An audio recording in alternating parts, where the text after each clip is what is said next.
Bonjour à tous, aujourd'hui on se retrouve pour une nouvelle vidéo. Et oui, c'est moi. Un nouveau concept sur le thème de la nourriture. Et on commence par un restaurant très prisé des youtubeurs. Bon allez, je vous en dis pas plus. C'est parti. Food trip numéro 1. Black and White Burger.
Passons à la notation. Premièrement, commençons par le prix. Alors pour le prix, je suis un peu mitigé. Alors pour mon cas, moi je trouve que ça manque de clarté au niveau des tarifs des menus. Le prix des burgers reste en soi abordable.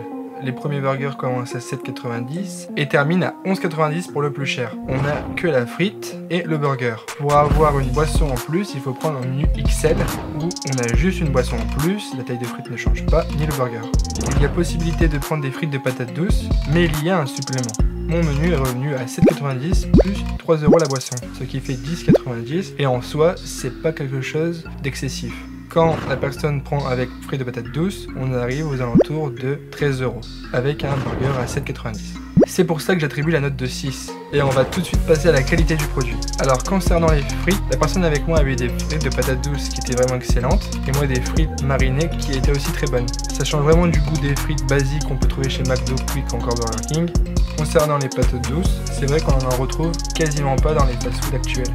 Donc voilà, la qualité des burgers était vraiment au rendez-vous, c'était vraiment très bon. Le premier burger, qui était donc le burger classique, était donc composé cornichons, oignons caramélisés, tomates, fromage cheddar, steak, salade, sauce aux truffes. Alors c'est vrai que quand on voit la sauce aux truffes et les oignons caramélisés, intrigué du goût que peut avoir le burger, je l'ai goûté, il était vraiment très goûteux, très bon et assez costaud. Donc c'est vrai que c'était vraiment une bonne surprise. Pour ma part, j'avais moi le Ouija qui était composé de sauce curry, filet de poulet, fromage cheddar et oignons. Alors moi qui est très fan de la sauce curry, j'ai vraiment aimé le burger. La personne avec moi aussi a beaucoup aimé. Le seul petit bémol que je peux dire, c'est que quand on regardait à l'intérieur du burger, le filet de poulet était assez mince. Et comme il n'y avait pas beaucoup de garniture, c'est vrai que ça le rendait un peu vide à l'intérieur, comparé au classique qui était vraiment très mastoc. C'est pour ça que j'ai décidé d'attribuer la note de 9.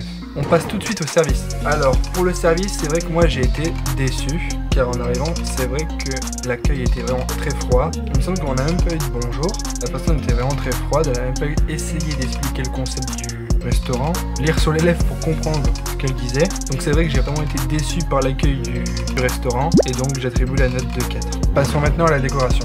Alors pour la décoration, c'est vrai que personnellement j'ai trouvé ça sympa, avec les murs en briques rouges et aussi le petit bonus du trophée d'abonnés de Ibra TV exposé dans le restaurant. Côté extérieur, c'est une façade classique, noire, mais qui fait le travail. Donc j'attribue la note de 6. Enfin, le concept. Premièrement, par rapport au burger, c'est vrai que manger des burgers noirs et blancs, ça sortait un peu de l'ordinaire, donc c'était plaisant. Il y avait à disposition un QR code, on peut directement donc faire la commande assis à notre table dans le restaurant. Pour finir, le point vraiment qui m'a agréablement surpris, où on peut être intrigué de manger avec des gants. À la réception, on reçoit donc une paire de gants sur le plateau, on les enfile et là on se rend compte tout de suite que c'est très pratique. On peut vraiment manger les burgers sans avoir peur de s'en mettre plein les mains. On les dépose sur le plateau et hop, à la poubelle et c'est réglé. Et je pense qu'il faut tester pour se rendre compte à quel point c'est pratique. Et c'est pour ça que j'attribue la note de 10. Donc voilà, si on additionne l'ensemble des notes et qu'on fait une moyenne, je tiens donc la note finale de 7 sur 10. Et qui pour moi représente bien l'image du restaurant. Donc c'est quand même un restaurant que je conseille pour la qualité du produit et surtout aussi pour le concept qui est très original. La vidéo touche donc à sa fin. N'hésitez pas à me dire si elle vous a plu, à liker, à partager et commenter, et à activer la cloche des notifications. Je vous dis donc à bientôt pour une prochaine vidéo. Ciao!